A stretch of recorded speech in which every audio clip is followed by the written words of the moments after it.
Hey guys, my name is Jambi and welcome back to my YouTube channel. And if this is your first time here, welcome and let's get creative together. So in today's video, we are going to learn how to make these cute shamballa bracelets. And to make these bracelets, we're going to need this kind of thread. This thread is kind of nylonish. I don't know what to call it, but I'm going to do a detailed video soon where I get these materials, including the threads, beads, and everything.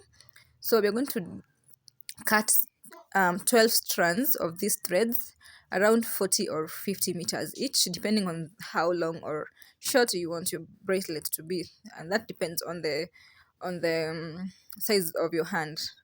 So you can increase or decrease the threads depending on how also you want on how thick or thin you want your bracelet to be. So we're going to secure the threads on the table using tape so that they don't move when we are making the bracelet.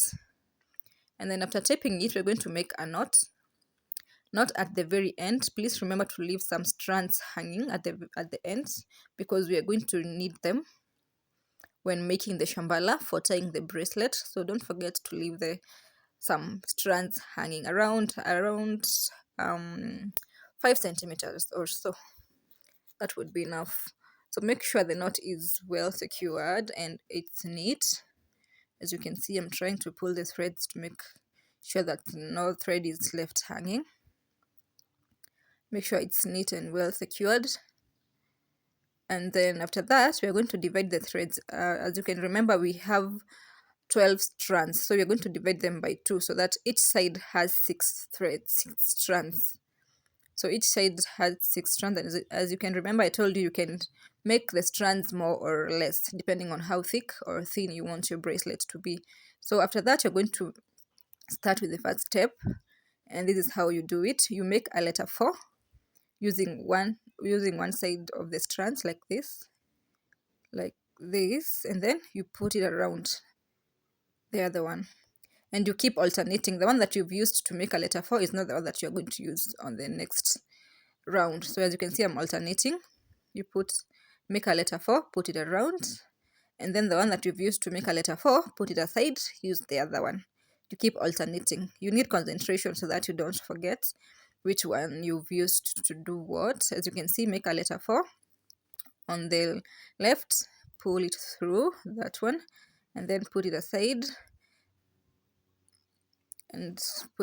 make a letter 4 on the other side using the other threads, and then pull it through. It's a very easy thing to do as long as you are concentrating, and as long as you don't even have to concentrate a lot because you can see which thread you've used. You can see you don't have even to concentrate so much. So when you get used to it, you'll do it even faster. So as you can see, the pattern is forming and it's a very cute pattern. It's coming through, and you can use different types of colors. You can mix colors. As you can see, the pattern, it's cute. It's very cute.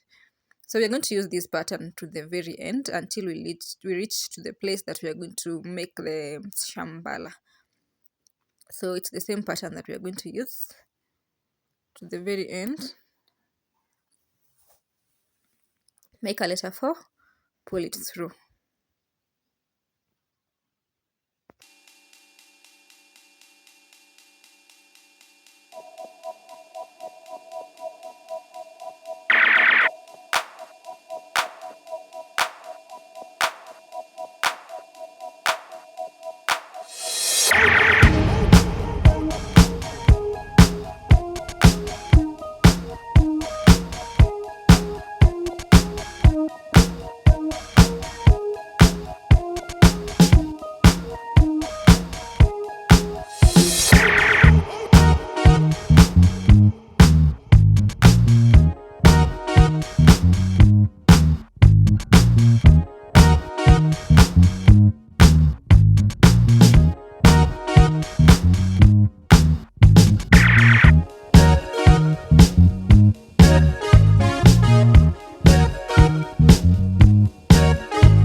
So after making the bracelet to the end, you are going to make a knot.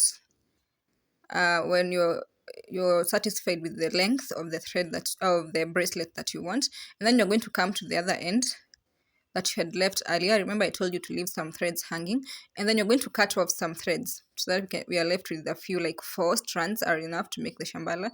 Make sure you burn loose ends all the time. Also tie at the very end of the bracelets and burn the loose ends. At this point, I'm making the shamballa. If you'd like to see a detailed video on how to make the shamballa, you can check my previous posts. I'm going to link it down below. It's hard to see how the shamballa is made at using these many threads because they keep tangling and everything. So you will see the detailed video, and the one that I'm using, one strand of threads, that one is easier to understand. This one is a bit hard because the threads are many and it's hard to see what I'm doing. So as you can see, I'm cutting off the threads and burning the loose ends. Always remember to burn the loose ends, or else the bracelet is going to come apart as you pull the shamballa. As you can see, I'm burning the loose ends using my lighter. And as you can see, the bracelet is ready and it's very cute. Let me wear it so that you can see how it's going to look on my wrists. So I cannot pull the shamballa using one hand, so I had to use my teeth. So as you can see, it's so cute, and you can combine many colors together. So thank you so much, guys, for watching this video, and don't forget to subscribe. Bye bye.